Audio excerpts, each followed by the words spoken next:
The morning sun cast long shadows across the palace gardens as Kate Middleton walked through the ornate corridors toward what she believed was a routine meeting. Her heels clicked softly against the marble floors, each step taking her closer to a confrontation she never saw coming. Behind closed doors, Camilla had been planning this moment for weeks, and today, everything would come to light. Before we continue with this incredible story, please take a moment to subscribe to our channel and press the bell icon so you never miss our emotional real-life stories. Now, let's dive into what happened that changed everything. Kate had received the invitation 3 days earlier. It was formal, written on cream-colored paper with the royal seal pressed into burgundy wax.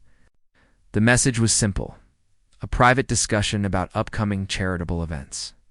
Nothing seemed unusual about it. Kate had attended dozens of such meetings over the years. She thought this would be no different. But something felt off that morning. As Kate entered the private drawing room where Camilla waited, she noticed the older woman's expression. There was a coldness in her eyes that Kate had never seen before. Camilla sat in a high-backed chair near the window, her posture perfect, her hands folded neatly in her lap. She did not smile when Kate entered. The room was quiet, except for the ticking of an antique clock on the mantelpiece. Kate took a seat across from Camilla, smoothing her dress as she sat down. She offered a warm greeting, but Camilla's response was clipped and formal. The temperature in the room seemed to drop several degrees. Camilla began speaking about the charity work. But her words felt rehearsed, mechanical. Kate listened carefully, nodding at the appropriate moments. But she could sense that this meeting was about something else entirely. Then, without warning, Camilla's tone shifted. She began asking Kate pointed questions about her recent public appearances. Why had Kate chosen to wear certain colors? Why had she spoken to specific people at the last event? The questions seemed innocent enough on the surface, but there was an accusatory edge to them that made Kate's heart beat faster. Kate tried to answer honestly, but Camilla interrupted her repeatedly. Each interruption felt like a small jab, designed to throw Kate off balance. It became clear that this was not a discussion. It was an interrogation. Then Camilla mentioned something that made Kate's blood run cold. She brought up a private conversation Kate had with a palace staff member weeks earlier. It was a casual exchange, nothing of importance, but somehow Camilla knew every detail. Someone had been watching Kate. Someone had been reporting her every move. Kate felt the walls closing in around her. She realized with growing horror that this entire meeting was a trap. Camilla had orchestrated it perfectly, gathering information, waiting for the right moment to strike. But why? What had Kate done to deserve this treatment? As the questions continued, Kate noticed that the door to the drawing room had been closed. She had not heard anyone close it, but now it stood firmly shut. She was alone with Camilla, isolated from anyone who might help her. The palace, usually filled with staff and family members, felt suddenly empty and threatening. Camilla leaned forward in her chair, her eyes fixed on Kate's face. She spoke about loyalty to the crown, about knowing one's place, about the importance of following protocol. Each word was carefully chosen, designed to make Kate feel small and insignificant. It was psychological warfare disguised as a polite conversation. Kate tried to remain calm, but her hands trembled slightly. She clasped them together in her lap, hoping Camilla would not notice. She had been trained to handle difficult situations, to maintain her composure under pressure, but this was different. This was personal. The accusations became more direct.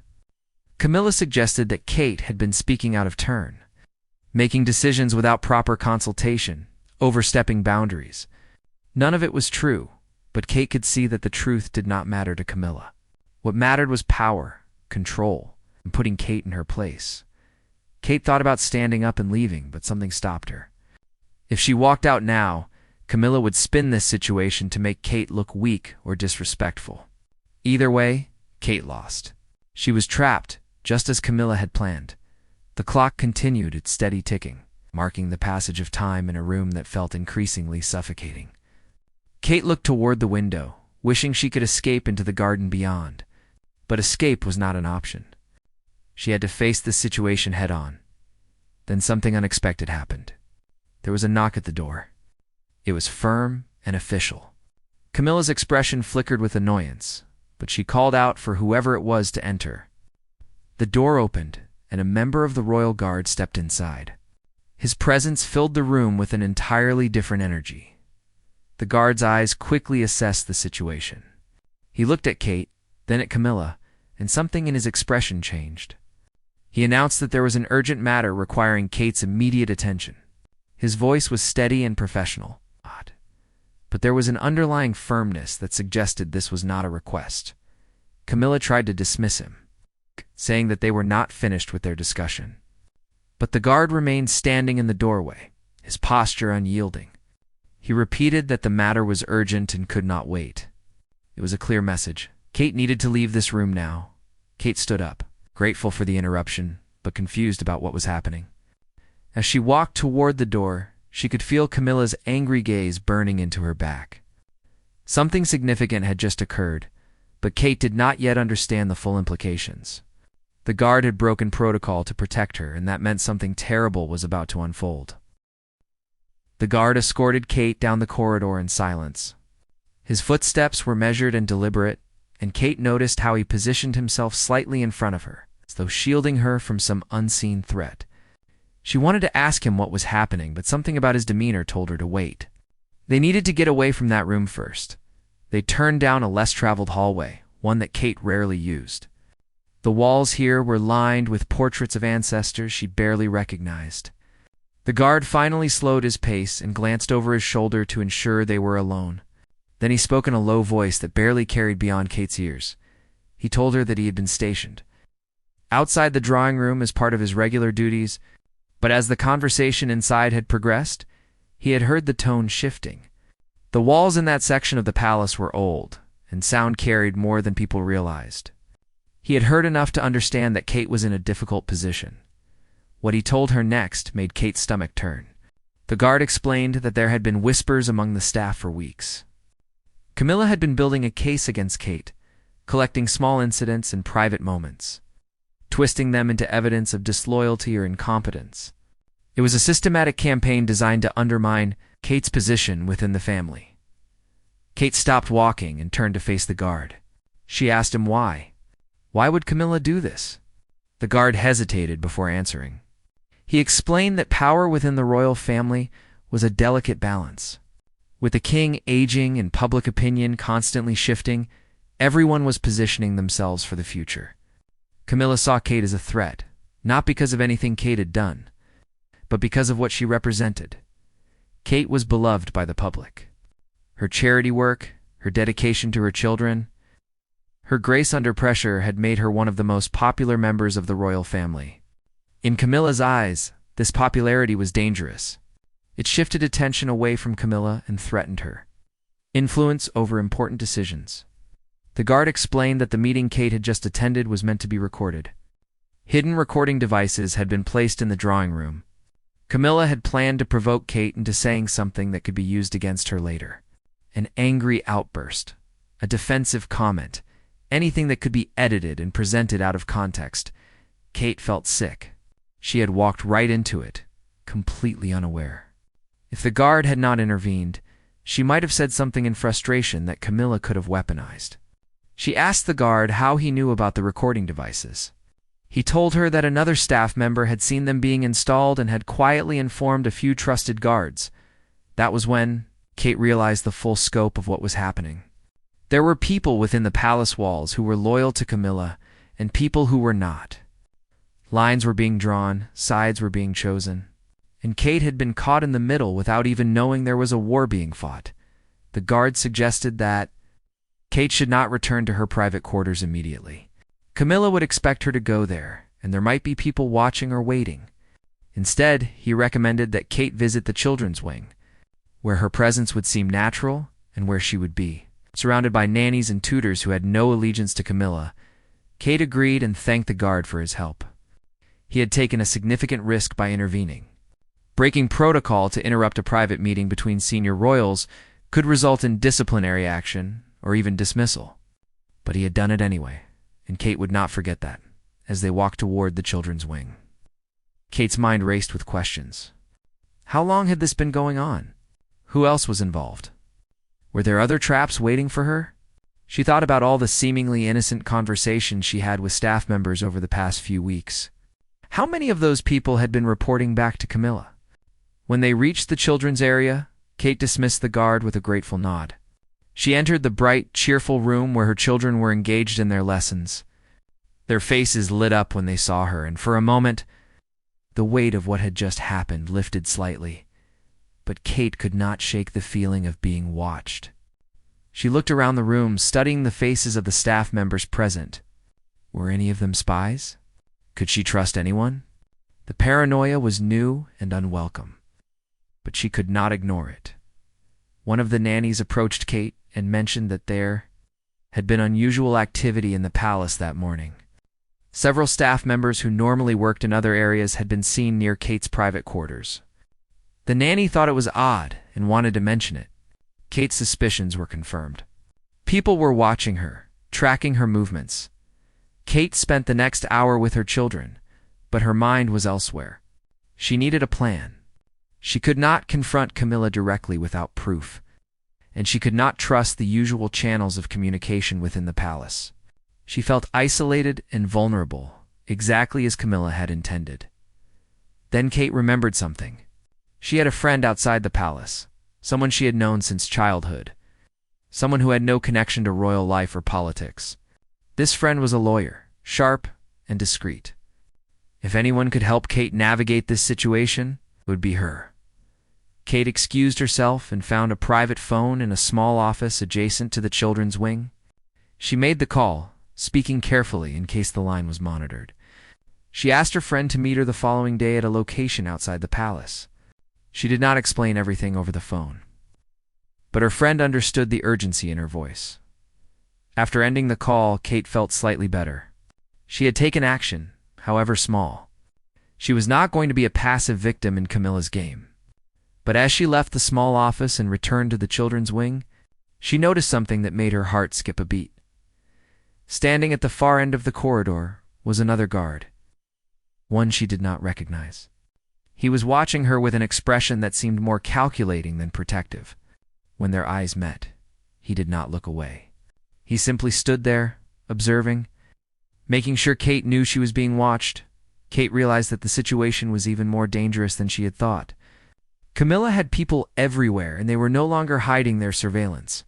The message was clear. Kate was being monitored constantly, and any move she made would be reported. The trap had not ended with the meeting in the drawing room. It was still closing around her. That night, Kate barely slept. She lay in bed listening to every creak and whisper in the old palace walls. The building that had once felt like home now felt like a prison. She kept thinking about the guard who had watched her in the corridor, his eyes cold and calculating. How many others were there? How deep did Camilla's network run? In the morning, Kate prepared for her meeting with her childhood friend. She dressed carefully, choosing clothes that would not draw attention.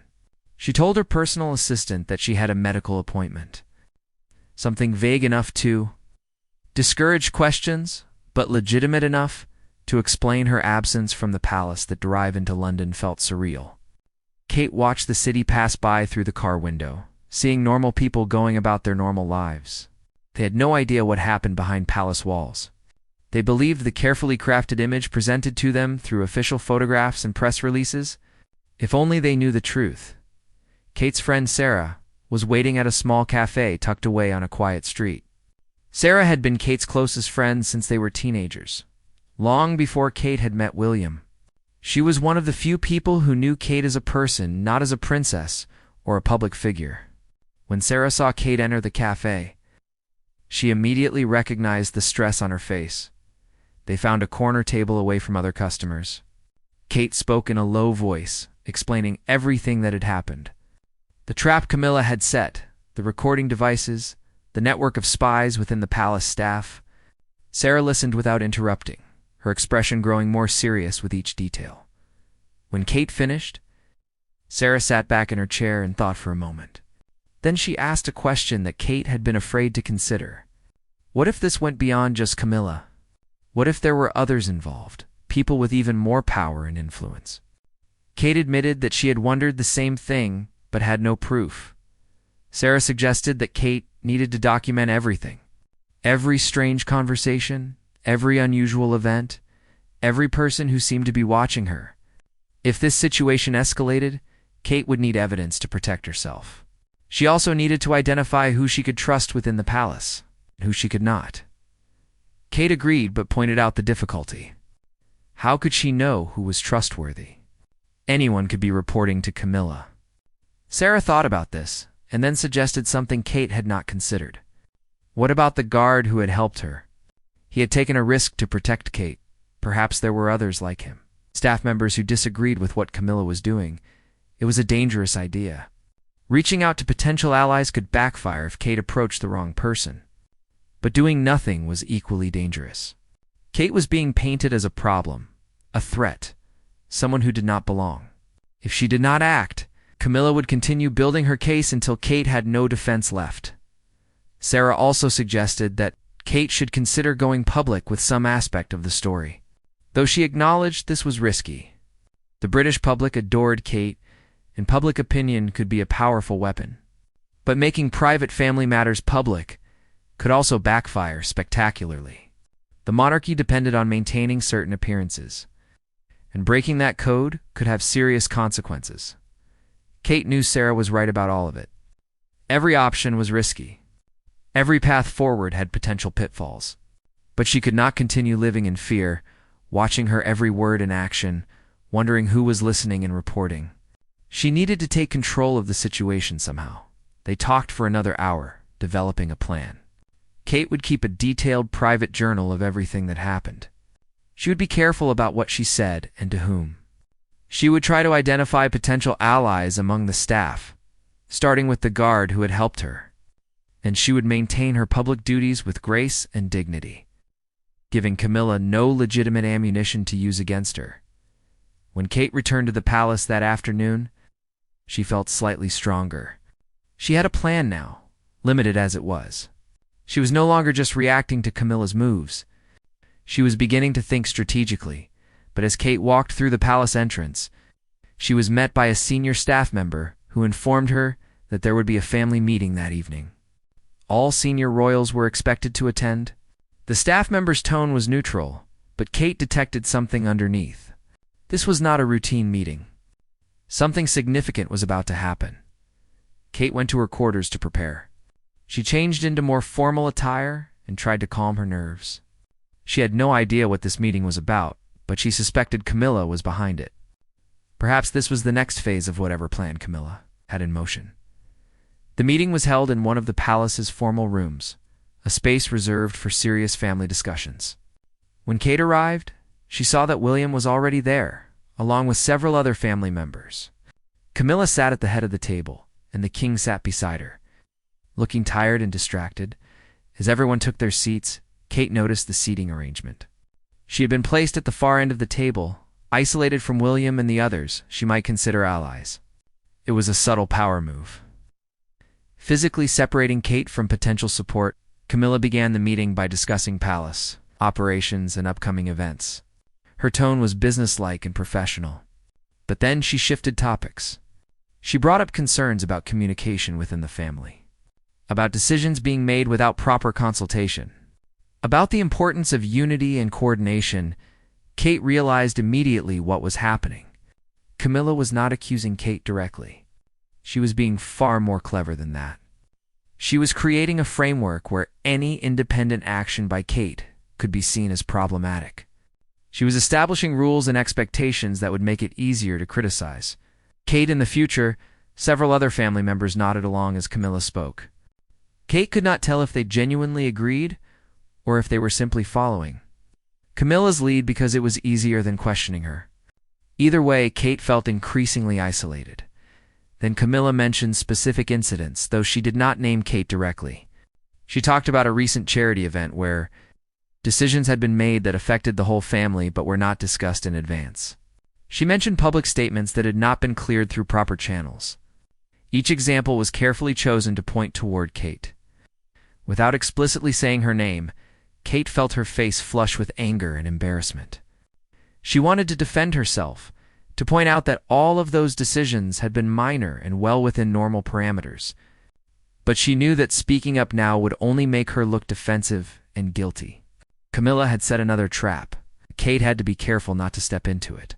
William noticed Kate's discomfort and tried to steer the conversation in a different direction.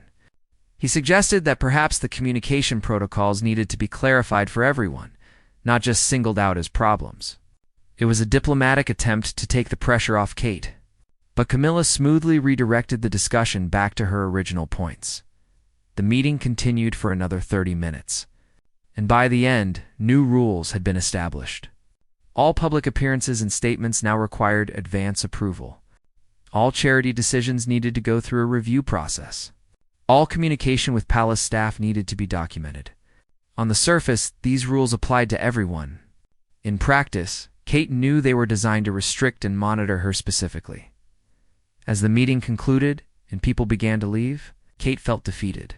Camilla had outmaneuvered her again. The new rules would make Kate's life significantly more difficult and would give Camilla more opportunities to criticize and control her actions. The trap was tightening.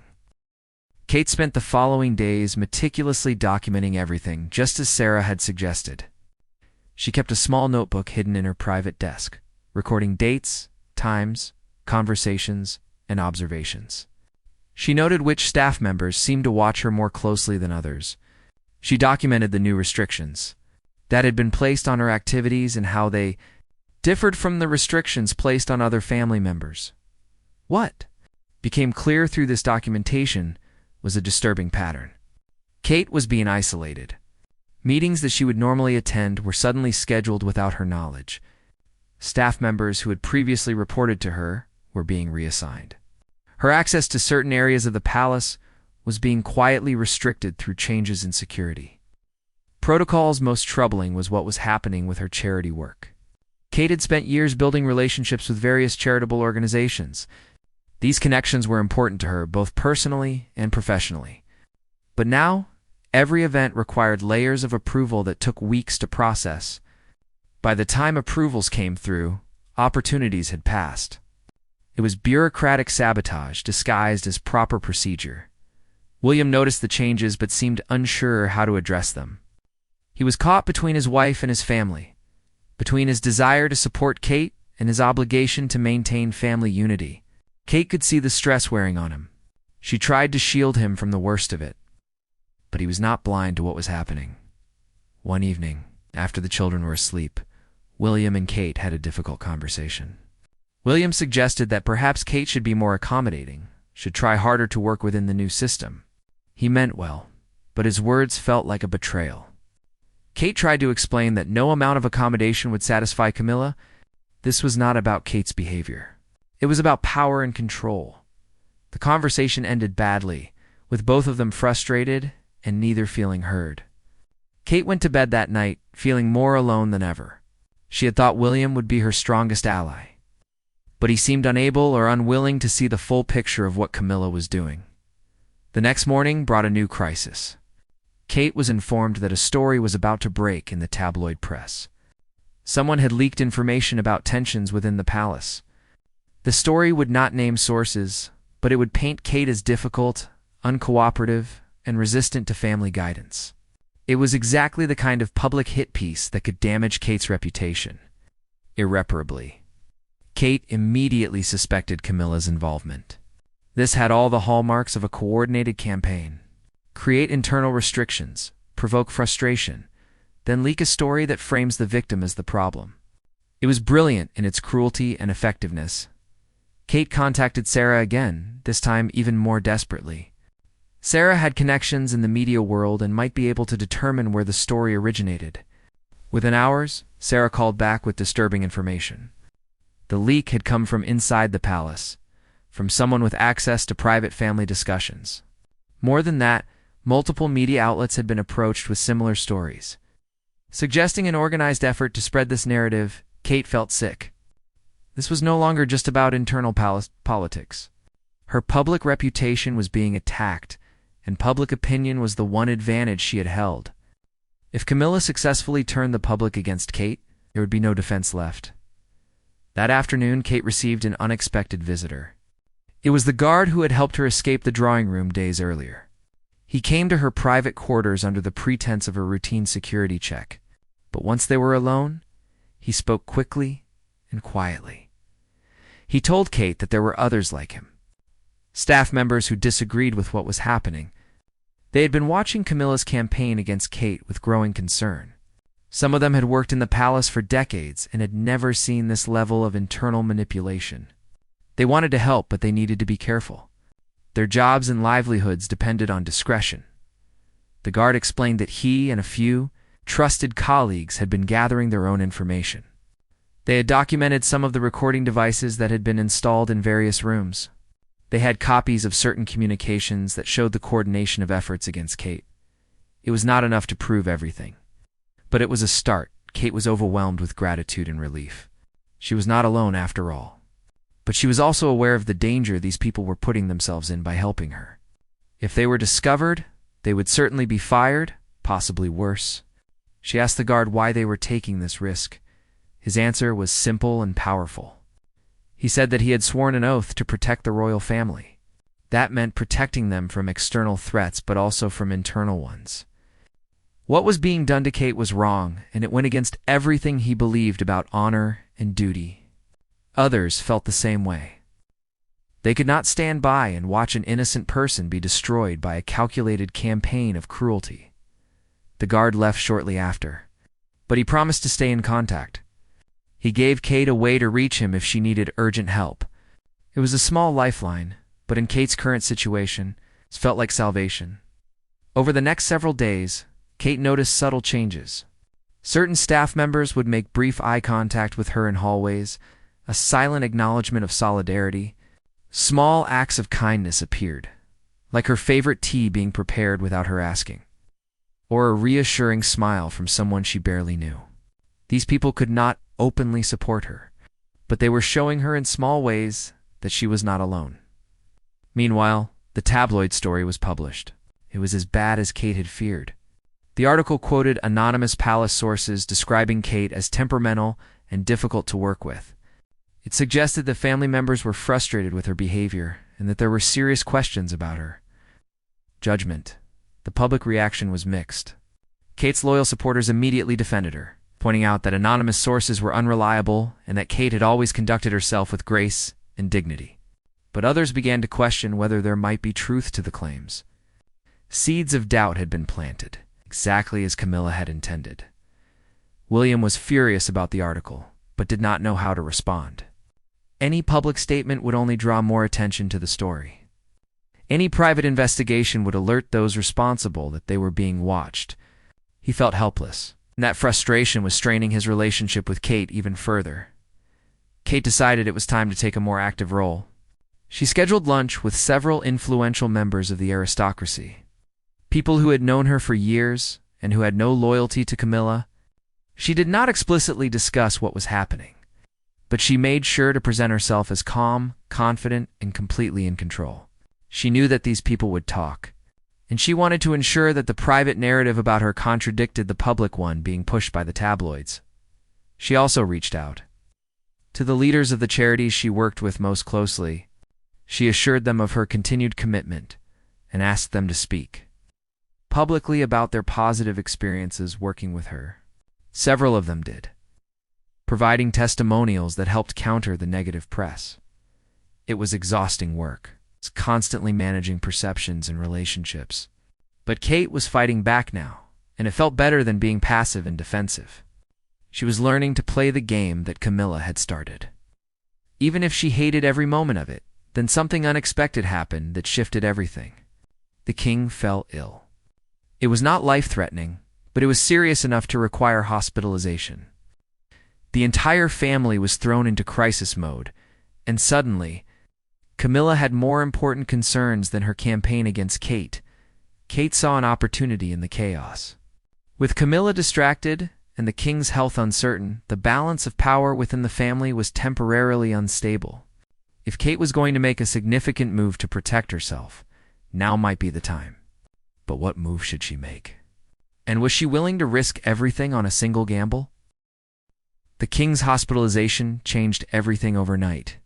The palace was in chaos, with doctors coming and going, family members gathering, and staff scrambling to manage both the medical crisis and the public messaging. In the midst of all this turmoil, Kate made a decision. She would not waste this opportunity. She contacted the guard who had helped her and asked him to arrange a meeting with the other staff members who supported her. It was a risk, gathering like this, but Kate needed to know exactly what evidence they had and what could be done with it.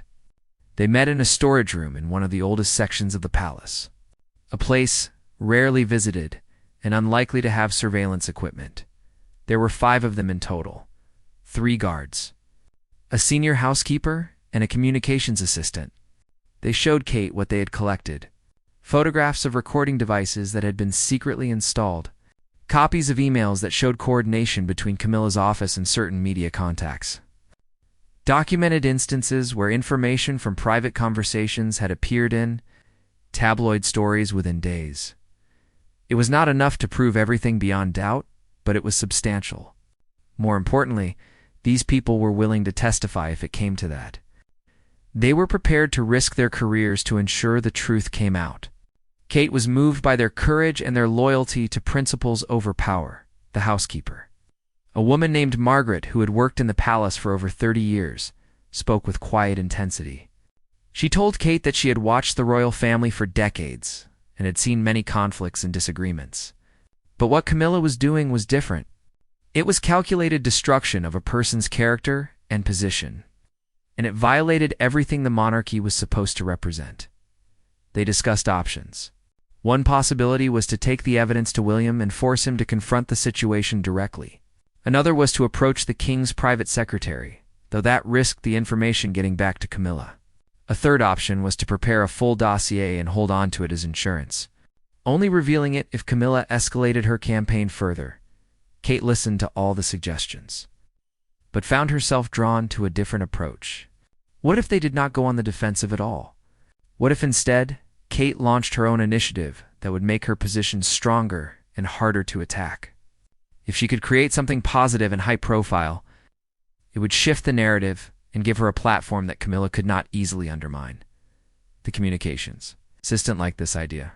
He suggested that Kate could announce a major new charity initiative, something ambitious and meaningful that would capture public attention.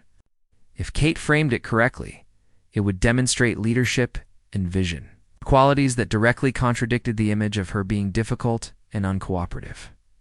Kate's mind began racing with possibilities.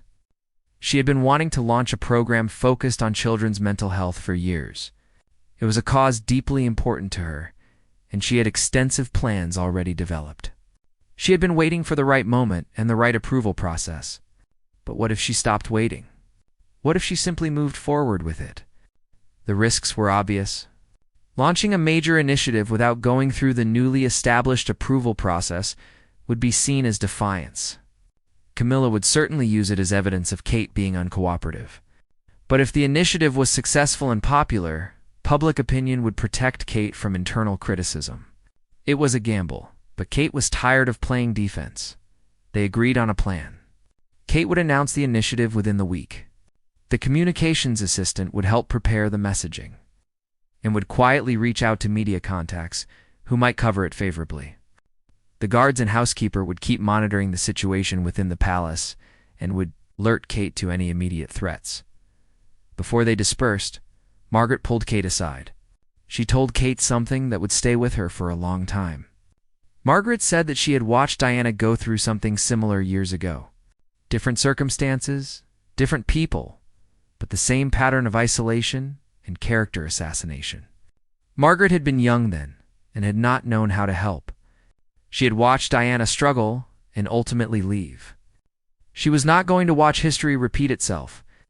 Without doing something, Kate left the meeting feeling both energized and terrified. She was committing to a course of action that could either save her position or destroy it completely. There would be no going back after this. Over the next few days, Kate worked frantically to finalize her initiative.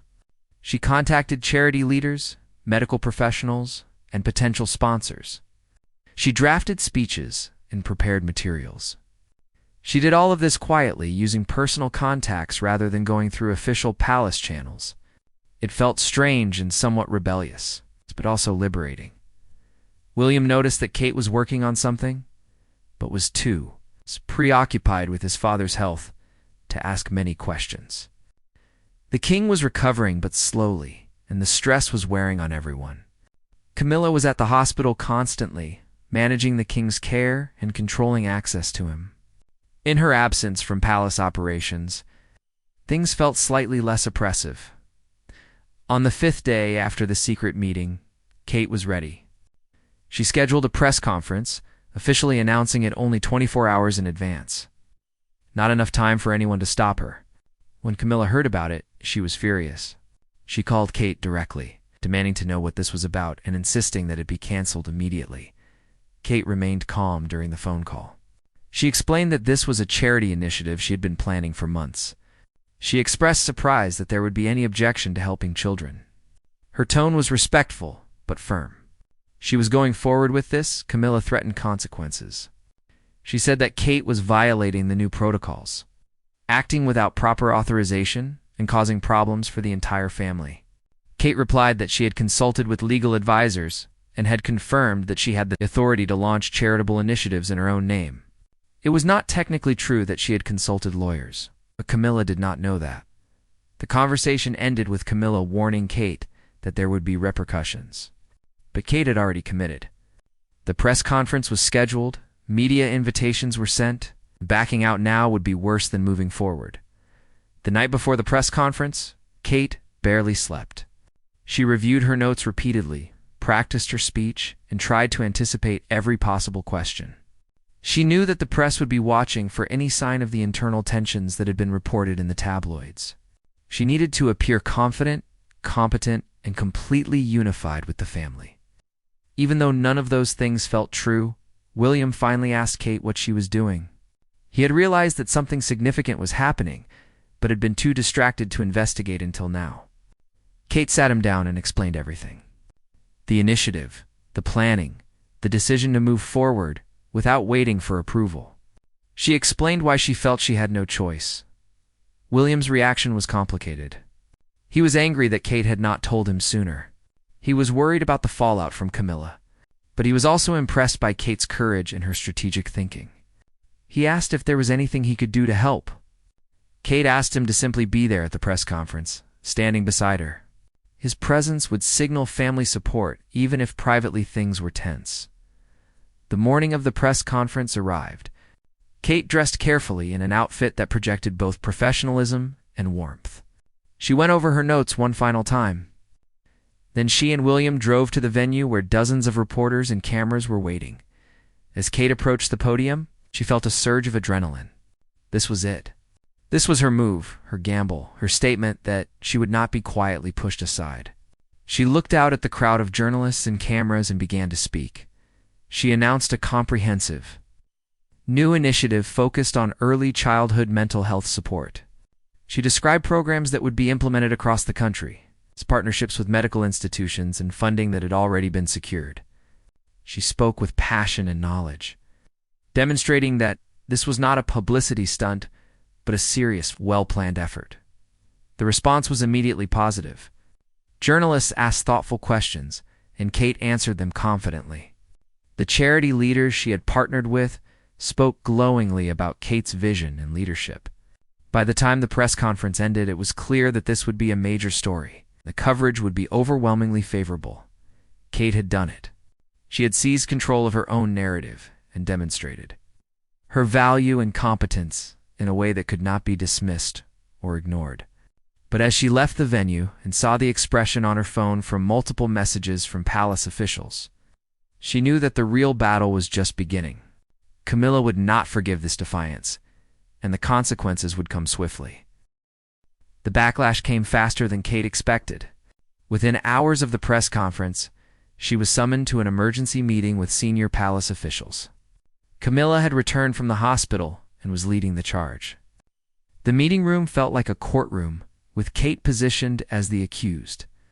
Camilla's anger was barely controlled. She accused Kate of insubordination, of violating protocol, of acting unilaterally in ways that affected the entire royal family.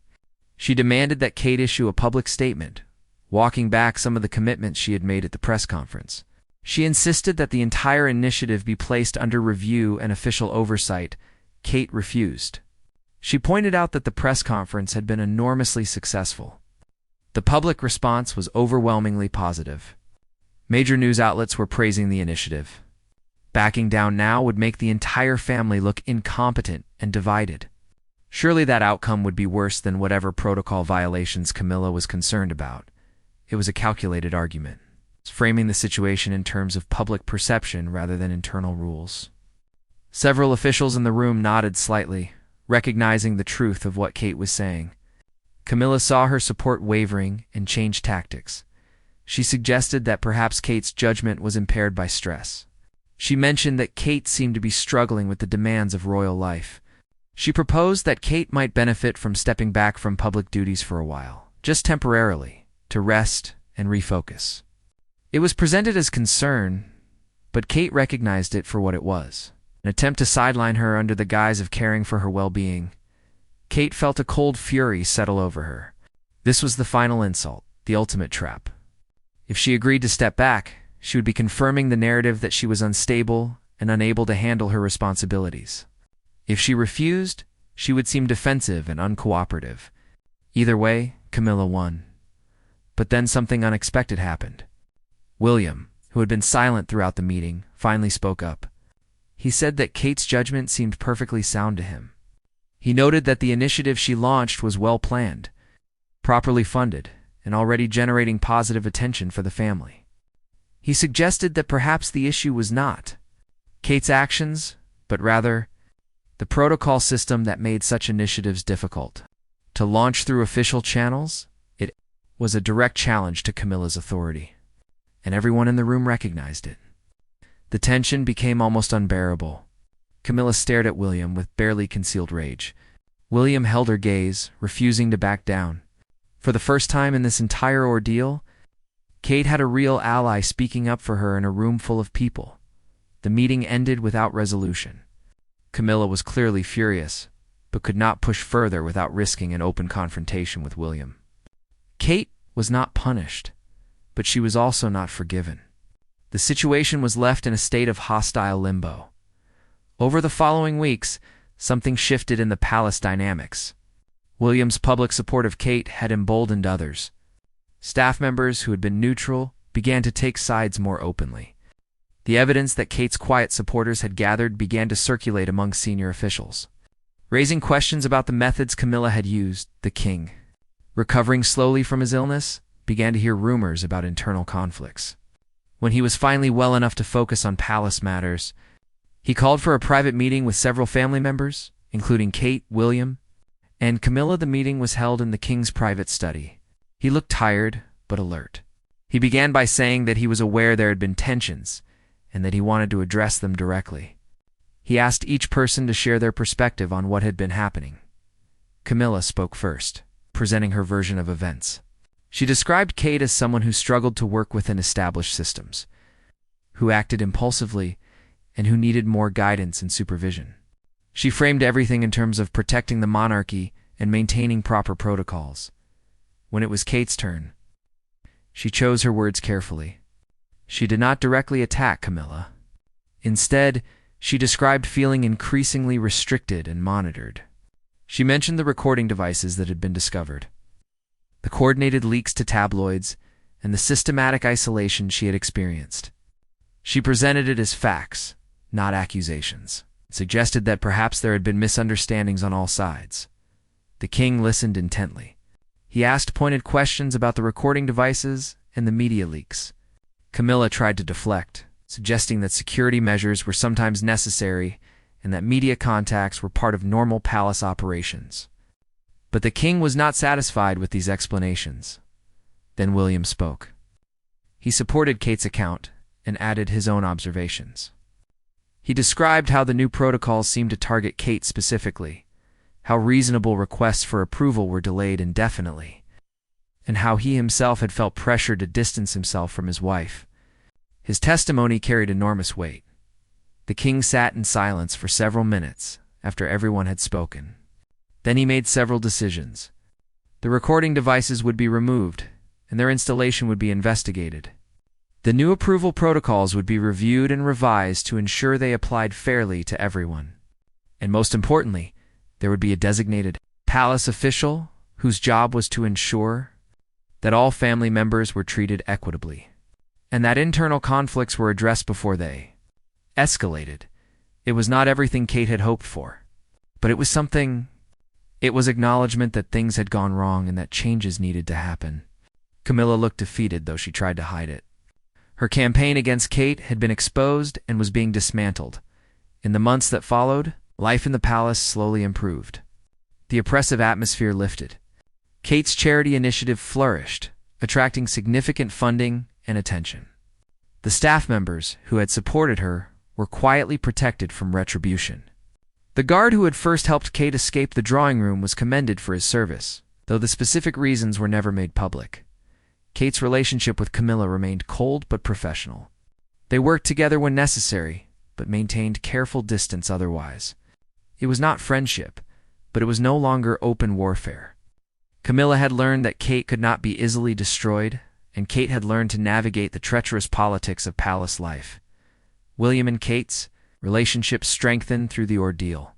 William apologized for not standing up for her sooner.